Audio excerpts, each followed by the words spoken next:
barado siya. Kaya atin pong re-resolbahan kung paano po ito magawa. Kaya titingnan po natin dito sa ilalim.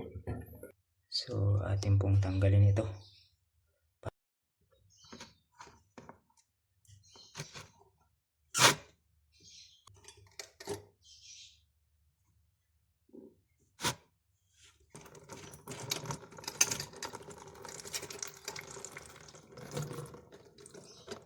Titingnan po natin kung barado po ito.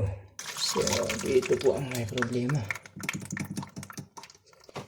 Tatanggalin po natin ito dahil dito po may problema. Yan, ayan po. Yan po ang problema.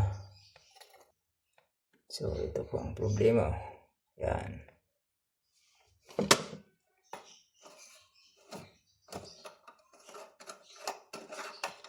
Yan po.